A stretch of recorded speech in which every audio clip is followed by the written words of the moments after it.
de Almas y Palabras.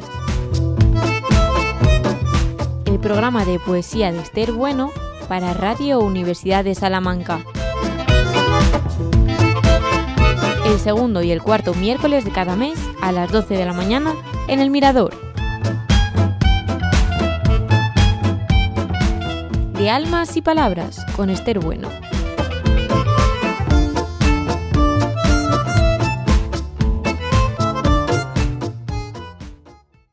Estafa. Una casa sin muertos no es un lugar seguro. Juro que me hubiera matado silenciosamente una y otra vez para salvarla. Pero cada quien se enrosca como puede su mentira en gran cantidad y sin ningún triunfo. Cada uno guarda lo suyo, lo prestado, la silla para el después, el peine funerario. Sin importar lo que haga, una casa donde no habita la muerte es una estafa de vida. Buenos días a todos, bienvenidos a este programa de Radio Universidad de Salamanca de Almas y Palabras, un miércoles más. Hoy recibimos con su voz al poeta Eduardo Herrera Baullosa, que nos escucha desde Miami, un poco lejos, pero creo que la conexión es buena. Bienvenido, Eduardo. Muchas gracias, Esther. Es un placer estar aquí con ustedes. Sí, te escucho perfectamente y la magia de la internet nos permite hacer estas cosas. Tenemos que decir a nuestros oyentes que nos hemos hecho un poco de lío con el tema de la hora, pero finalmente hemos conseguido estar de acuerdo, ponernos de acuerdo para que Eduardo esté con nosotros hoy. Eduardo, me gustaría, para que nuestros oyentes te conozcan, me gustaría leer un poquito de tu currículum. Eduardo es médico, poeta, narrador, ensayista. Es autor de los poemarios Welcome to Me, del que hablaremos porque es su último poemario que ha sido publicado aquí en España por Editorial Cuadernos del Laberinto.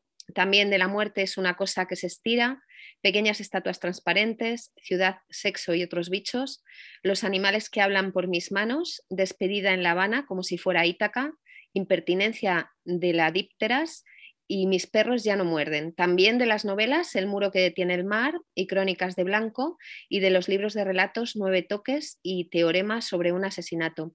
Una parte de estos trabajos aún están inéditos.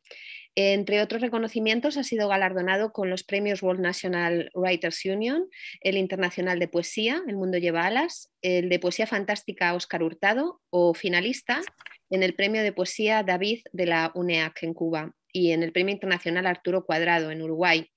Desde 2017 es invitado asiduo en las ferias internacionales del libro de Miami, Madrid, Sao Paulo o La Habana, y también al encuentro de jóvenes escritores de Iberoamérica y el Caribe, que tiene lugar en Cuba. Su obra se ha publicado en Cuba, Estados Unidos, México, España y Brasil. Bueno, es un currículum impresionante porque eres muy joven, Eduardo, ¿eh? No te pido que digas tu edad, pero realmente eres un hombre muy joven y además eres médico, quiero decir, has tenido que estudiar mucho, creo, y te ha dado tiempo Sí. a desarrollar una labor literaria intensa, ¿no? ¿Cuándo empezaste a escribir y qué te llevó a combinar ambas pasiones? Porque la medicina supongo que también es una pasión. Sí, indiscutiblemente.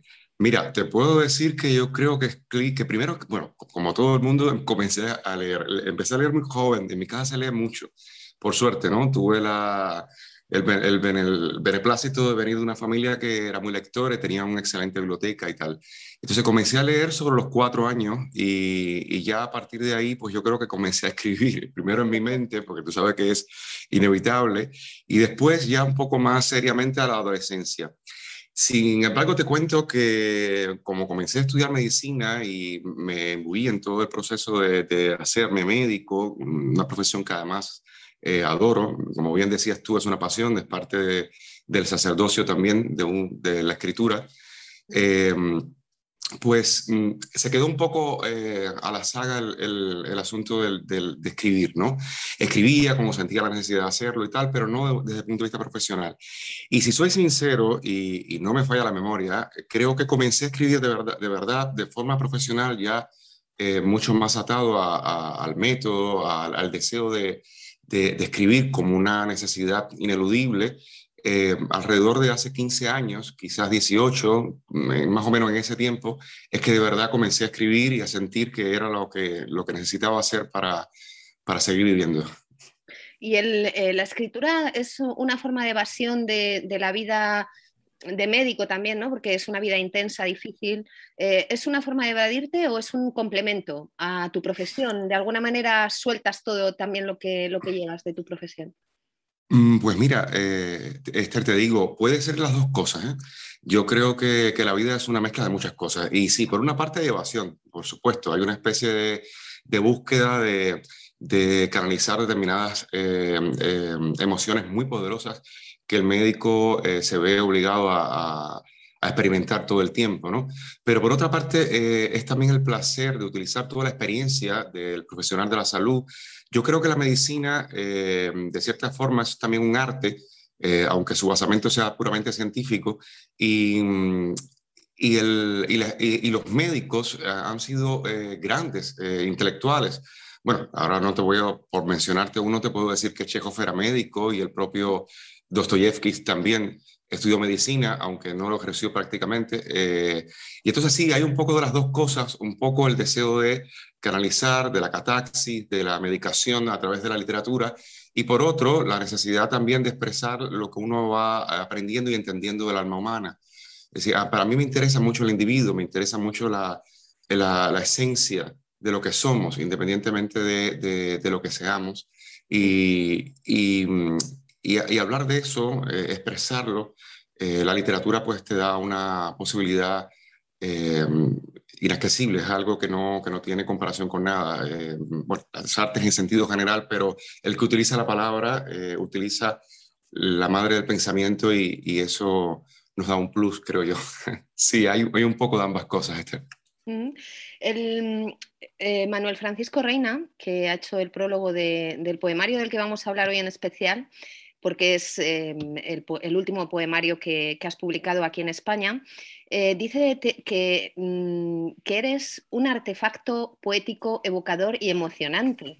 Es decir, me parece una definición magnífica, ¿no? Un artefacto poético, evocador y emocionante. Y me parece que en este libro, en este tu último libro, haces un recorrido por muchas personas y por muchas vivencias, ¿no? Desde tu infancia hasta el momento actual y también por muchos personajes que se entrecruzan. ¿O esta es la impresión que he tenido al leerlo? Sí, en realidad es un libro que, si bien no tiene un carácter totalmente autobiográfico, porque como decía Pessoa, el poeta es un gran simulador de los sentimientos, sí hay un componente muy fuerte, ¿no? En todo el libro de una especie de revisión de mi vida, de la vida constituida hasta este momento, hasta el punto en que termino el libro, en que lo cierro, en ese instante extendido, ¿no? Que puede haber sido la vida que yo recuerdo, la que yo referencio. Manuel Francisco Reina es un gran amigo, ¿eh? Es una de las personas más queridas que yo tengo a mi lado. Reina, mira, te digo una cosa muy simpática. Nos conocimos relativamente hace poco tiempo, hace quizás 2 años, a través de otros amigos escritores en común, cubanos también. Y por esas cosas de la vida, pues empezamos a conocernos en las redes y nos hemos hecho ya prácticamente una familia. Lo admiro muchísimo porque para mí es uno de los poetas más importantes de su generación y probablemente uno de los intelectuales más eminentes que tiene España en este momento. Y su quehacer literario lo precede y lo explica perfectamente. Y bueno, fui la persona, tenía este libro escrito, pensado y escrito, es mi último poemario, como dices, pero no es el último que escribí, porque ya tengo dos más después de de esta despedida, perdón, de este Welcome to Me. Ya están escritos dos poemarios más, son más cortos. Pero este poemario, yo lo voy a. Son como esos hijos que a veces uno tiene, ¿no? Y que los quiere tanto que no se los enseña a nadie. Y entonces, hablando con Manuel, pues me sentí con la confianza suficiente como para pedirle que leyera el libro. Y bueno, se lo envié, confiaba muchísimo en su criterio. A Manuel le pareció estupendo. Yo le agradezco infinitamente las cosas que dice en la contraportada de mí. A veces no me las creo todas esas impresiones que tiene, pero si él lo dice, que es una persona que conoce y que domina el género, pues así debe ser.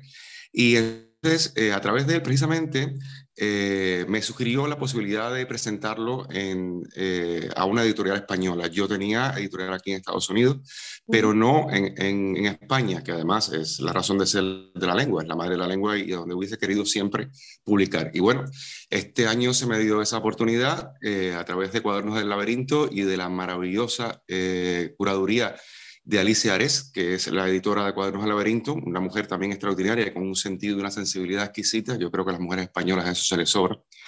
Y bueno, salió, como bien dices tú, este Welcome to Me, esta bienvenida a mí, en la Feria Internacional del Libro de Madrid, que además también fue una alegría doble, porque conocí a Reina personalmente, conocí a la editora personalmente, y bueno, y fue una justificación perfecta para regresar a ese Madrid que yo adoro. No sé si, bueno, no lo habíamos hablado, pero yo tengo una ascendencia bastante importante española. Mis abuelos son descendientes de asturianos. Y bueno, y en casa era como estar en Asturias. Recuerdo que una vez alguien me preguntó, y bueno, ¿y de dónde eran tus abuelos? Le digo, bueno, de Cangas de Onís. Y me dice, bueno, hijo, es que tú eres como las Covadongas. Claro, es verdad, porque tienes una unión con España fortísima, ¿no? Dice también Francisco Reina que eres como una especie de catalizador entre ambas culturas, ¿no? Entre la cubana y la española. Y es verdad que en los términos que utilizas muchas veces en los poemas hay mucho también de España, ¿no? No sé, yo creo que eres un poeta mezcla, creo yo, ¿no? Y bueno, supongo que también de tu experiencia en los Estados Unidos, pero supongo que te pesa más la parte de tu familia, ¿no? De tus abuelos. Sí, absolutamente, Esther. Bueno, yo estoy en Estados Unidos por accidente y Mm, bueno, porque todos sabemos la situación que tiene Cuba y de una forma u otra es muy triste, pero mm, gran parte de las nuevas generaciones, como lo hicieron las anteriores, pues han tenido que emigrar y salirse de Cuba. Y como Miami es el norte de América Latina, por no decir que La Habana en la Florida, mm. pues siempre nos reunimos de cierta manera aquí en ese éxodo que tienen los cubanos, pues es el lugar perfecto para estar, pero no es el lugar ideal para un cubano. Te explico, mira, es muy interesante. Bueno, la presencia de España en América todo el mundo la sabe, ¿no? Por la Ujú. historia de la conquista y colonización y después los 300 años de interculturalización, porque yo creo que independientemente de los criterios que existen con respecto a la llegada de España y a la colonización española en América, pues, y de lo que ocurrió de negativo, que es terrible, y lo que pasó con los pueblos originarios, todo esto, que comenzó siendo algo muy terrible, pues se convirtió en una especie de catalizador y de revolución de un nuevo mundo. Y sí lo es, y España es responsable de ese nuevo mundo. Y dentro de América, pues Cuba, por las características históricas que tiene, por ser una isla, por la cercanía que siempre tuvo España, por ser posiblemente la última colonia que perdió el imperio colonial español en el año 1898, con el fin de la guerra hispano-cubana norteamericana, pues la presencia española ha sido siempre muy fuerte. Y no ha sido fuerte solamente desde el punto de vista físico. Yo conozco y tengo en mi generación varios abuelos de amigos que Ujú. eran puramente españoles, es decir, nacidos en España y huidos de esa España de la guerra civil y después del franquismo. Pero también aquellos que, como en el caso de mi familia, llegaron a Cuba desde muy antes, desde hace 300 años probablemente. Mi familia tiene un arraigo en la isla, pero que mantuvieron ese lazo con España y la propia historia de Cuba, bueno, la extinción de los pueblos originarios, por muchas razones que no voy a discutir aquí ahora porque no es el momento, y la presencia de los españoles como base prácticamente de esa nueva constitución de la historia de Cuba, con la mezcla maravillosa e increíble de los esclavos africanos que llegaron en condiciones terribles, pero que también aportaron a ese crisol de intercambio. Pues sí, yo creo que Cuba es uno de los países que más referentes españoles tiene, en que más presente está la cultura española, en que más se siente el sentido español y lo tenemos, como te decía, no solamente racialmente, no solo desde el punto de vista genético, sino también desde el punto de vista cultural. Y yo soy un ejemplo de eso, ¿no? En casa comíamos, bebíamos y hacíamos, se decían cosas, se utilizaban refranes, se hablaba de una manera que podía parecer mucho a las formas, ¿no?, que se utilizan en España. Y todo eso mezclado entonces con el criollismo, con nuestra identidad, con la condición de isleño, que ayudan a cocinar de una manera mucho más espesa, por decirlo, por utilizar un término gastronómico, el crisol cultural, pues sin duda, yo tengo mucha presencia española en mí y en mi quehacer literario, y lo expreso a través de la literatura mucho más que la que podría tener norteamericana, porque si te soy sincero, norteamericana no tengo ninguna, más allá de que mi familia venía. Nosotros los españoles, sabes que miramos a Cuba siempre con un respeto reverencial y diría, con un sentimiento un poco nostálgico y poético también, yo creo, ¿sabes? Es como parte nuestra también, te lo digo de verdad, en general, ¿no? Cuba es una parte de España en el corazón de los españoles, creo yo. Muchos españoles, como tu familia, ¿no? Emigraron allí y sois parte nuestra. Entonces, Si lo creo, si yo creo incluso que todavía tenemos una conexión conservan especial. ustedes. Perdón, que iba a decirte que sí lo creo, que todavía conservan ustedes un refrán muy, muy bonito que dice: más se perdió en Cuba. Sí, eso es. Dice, más se perdió en Cuba y vinieron cantando. Para completarlo. Entonces, esto lo decimos cuando pasa algo, ¿no? Muy bueno, ¿qué le vamos a hacer, no? Más se perdió en Cuba y vinieron cantando. Esa cosa de la picaresca que es Sí. maravillosa y que también nosotros tenemos de cierta manera. Sí, pero bueno, vamos a volver tenemos que hacer otro programa, yo creo, dedicado quizás, te emplazo, a poetas cubanos, y le hacemos a la limón si quieres un día. Pero Cuando quieras. vamos a hacer un poco incursión en este poemario, en Welcome to Me. Yo voy a leer uno de tus poemas que me encanta para darle un poco un toque también a la conversación. Se titula La primavera que nunca conocí. Me encanta este poema. No espero nada. Padezco cansancio fértil y es todo lo que recuerdo. Pelo, nariz, manos, cuerpo, mil y otras cosas más puestas suavemente a martillazos como un animal que nace a golpes. Golpeado, perfecto, disperso en mis huesos la memoria, imagen y semejanza de los que ya olvidé. Fuera de ellos permanece en solitario, va y ven, la violencia de los que llamas tuyos, esa rabia del animal creado en silencio, constelado en el siempre y el nunca como muro de carne media blanca, donde ejerzo el dolor que me obliga a consagrar una primavera que nunca conocí, que me acompaña en la fotografía, gota a gota, tomados de las manos, pequeñas manos desnudas al borde de un océano.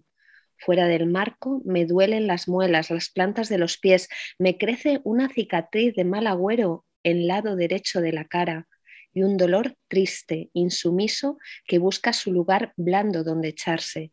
Idea lo suficientemente clara de que al salir me será imposible divisar el mar.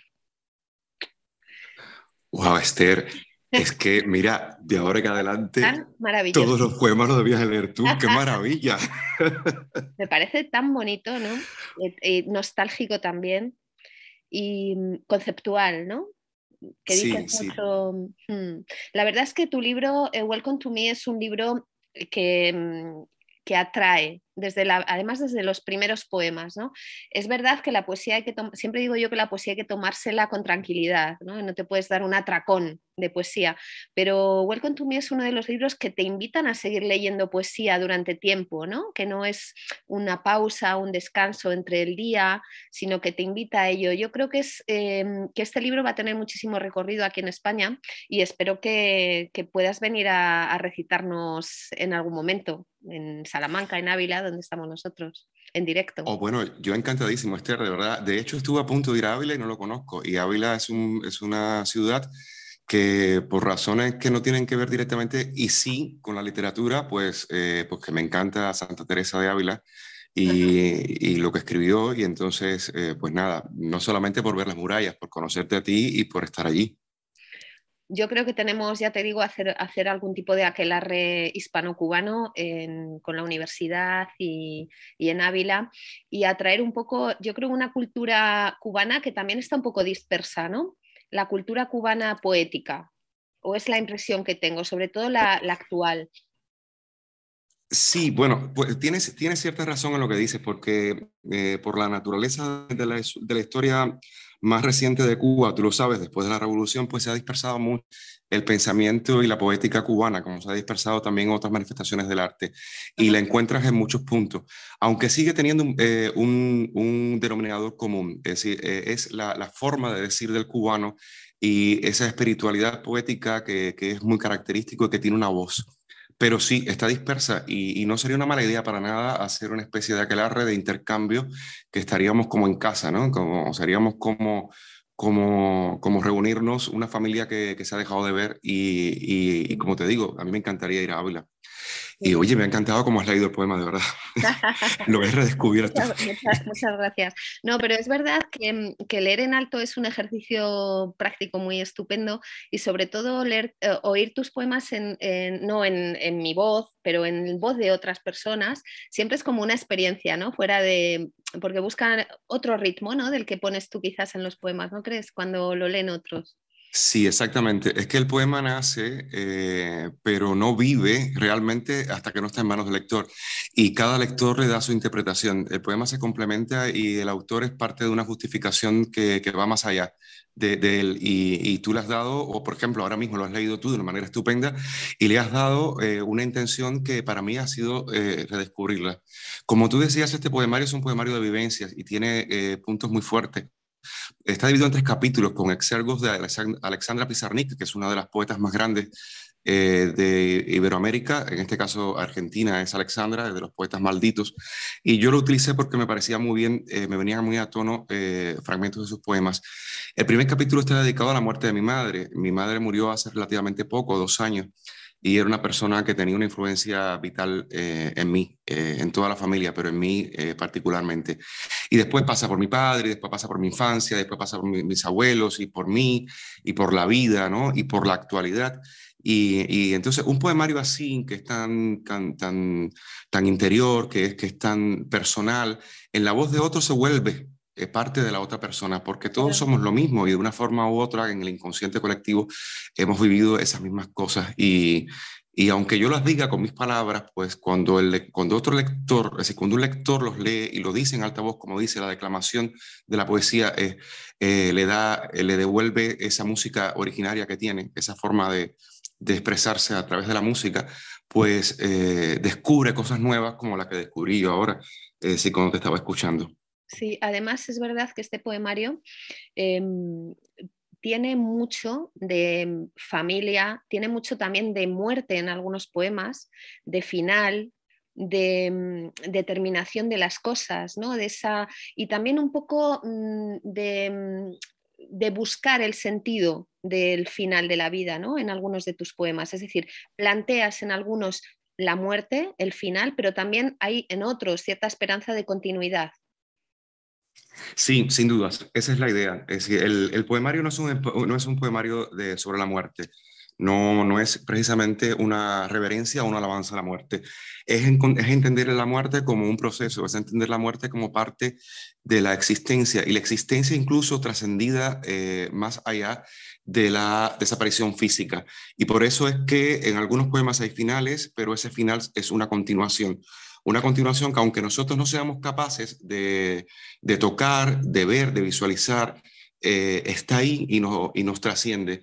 Y el poema el poemario tiene esto, es decir, como esencia, indiscutiblemente. Y yo creo que también en algunos de los poemas se muestra mucho la parte de niño, ¿no? Que no quiero decir que sea solamente tus vivencias de niño, que también hay algunos poemas que rememoran la infancia, pero sí esa parte de niño que uno tiene dentro y que saca en los momentos más imprevisibles de la vida, ¿no? Y que de repente sale esa parte de niño. Yo creo que en poemas serios también sale de alguna manera esa parte de niño que siempre queda en nosotros y en tus poemas en algunos se ve muy claramente. Sí, indiscutiblemente. Yo tuve una infancia maravillosa y una infancia llena de amor, llena de personas inteligentísimas, de gente súper interesante que me aportó mucho. Mis padres, mis abuelos, mi abuelo, porque tuve 5 abuelos, cosa loca, ¿no? Los 4 abuelos que me correspondían, como le corresponden a todos, y un abuelo que lo superó a todos y que era mi padrino y no era mi abuelo de sangre, pero fue el abuelo ultra, el plus ultra abuelo. Y Superabuelo entonces, adoptado. bajo todas esas influencias y con mucho amor, de verdad, porque en el libro puedes encontrar en algunos momentos esos sentimientos de dureza, de dolor, de reclamación, pero bueno, todos siempre tenemos algo que reclamar, por muy felices que hayamos sido. Pero independientemente de eso, si soy completamente sincero, mi infancia fue una infancia feliz. Ujú. Y fue un momento de crecimiento. Y lo más interesante es que yo tenía conciencia de eso. No siempre se tiene conciencia de lo que significa la infancia, precisamente porque es un mecanismo de defensa del desarrollo de la personalidad. Pero yo, por alguna razón, quizás por este caldo de cultivo tan positivo que tuve en el desarrollo de mi infancia, pues me permitió tener sentido y coherencia de lo que estaba viviendo y de lo que significaría para el futuro. Muy rápidamente, porque sé que no tenemos mucho tiempo, quería explicarte otra cosa que también influye en esto y sobre la infancia. Por ejemplo, mi familia es una Sí. familia que pertenecía a una clase social, bueno, podríamos decir que burguesa alta, es decir, eran propietarios de grandes extensiones de tierra, es decir, de grandes fincas tabacaleras. Antes del triunfo de la revolución, hicieron la independencia porque tengo familiares que fueron generales de la guerra de independencia. Mi abuelo fue senador en la República después de 1902 hasta 1959, sí, antes de la revolución. Y fue muy interesante porque ellos se tuvieron que quedar en Cuba, entre otras cosas porque ya estaban muy viejos y no tenían el dinero suficiente tampoco para viajar fuera o comenzar una vida desde cero, como le pasó a muchas familias. Y se quedaron viviendo en Cuba con todo el arraigo y toda lo que significaba el haber vivido, ¿no? Toda esa experiencia a nivel de la familia y de la república. Y entonces me criaron dentro de un ambiente que era muy interesante, porque tuvo por una parte la influencia de la revolución, que también está en mí, inevitablemente, que también tuvo sus cosas interesantes, y por otra, como si no hubiese triunfado. Y entonces todo eso yo creo que creó un niño un poco loco. Bueno, pero yo creo que esa mezcla que tienes y que tenemos los seres humanos, unos más que otros, desde luego, en tu caso es bastante interesante, también te hace ser lo que eres, ¿no? Quiero decir, esas contradicciones y esa, pues el vivir en muchos sitios, en diferentes sitios, conocer gente tan distinta, tener raíces tan diferentes, ¿no? Yo creo que todo eso también te hace ser mejor, supongo, mejor persona y mejor escritor, creo yo, ¿no? Sin dudas, sin dudas. Uno es lo que, es decir, uno escribe lo que es y Claro, lo que fue, por supuesto. claro. Y sin eso, quizás a lo mejor sería mejor o peor, no lo sé, pero no sería yo. Y yo soy muy feliz de ser yo, de verdad. Jolín, pues Eduardo, es que nos hemos quedado sin tiempo, que es una pena, pero como te decía antes, me gustaría que, bueno, después de la entrevista, a micrófono cerrado, vamos a hablar un rato y vamos a orquestar algo con poetas cubanos a través de la radio, Universidad de Salamanca, si te parece. Me Em, parece muy bien. Es una idea maravillosa y cuenta conmigo, por supuesto me, que sí. me gustaría mucho que nos leyeras un último poema para cerrar el programa y te emplazo a que volvamos a encontrarnos pronto aquí en Radio Universidad de Salamanca. Te mando un abrazo. Muy bien. Encantado, Esther. Te voy a leer un poema que es el poema que comienza el libro y que comienza el capítulo que corresponde a mi madre.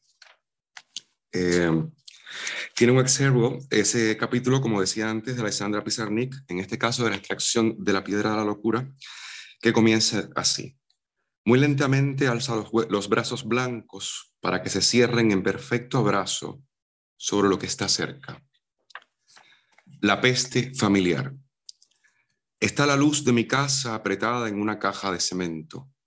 Viene de la sombra, llueve dentro del cuarto en el mismo instante que una mujer se aferra a sus huesos y otra le lava la cara. La mujer lavada martillea con los labios, toca la luz que ya nadie ve, que entra en el cuarto y moja las manos de los que allí estamos. Ha perdido algo de colores brillantes. No sé lo que es, no puedo explicarlo. Le duelen los dientes, los ojos enroscados, ojos puestos en todo. Ojos de animal medio joven que acabarán mordiendo la mano que la lava rápidamente de un dedo al otro. Entonces, la mujer lavandera me pide ayuda, pero no estoy desnudo, rojo hasta el absurdo, rehén del fuego en las hendiduras de mi cuerpo. En ese momento, el dolor se pone de moda y me voy huyendo a la cocina, convencido de que mi hermana le limpiará las lágrimas con sus manos, como si no pasara nada. Pues Es un cierre magnífico para nuestro programa. Te doy las gracias de verdad por estar con nosotros esta mañana y te envío un abrazo enorme. Nos vemos pronto o nos oímos, nos escuchamos pronto. Un abrazo, Eduardo. Gracias. Gracias, Esther. Un abrazo grande para ti también y un gran beso para todos los que nos escuchen.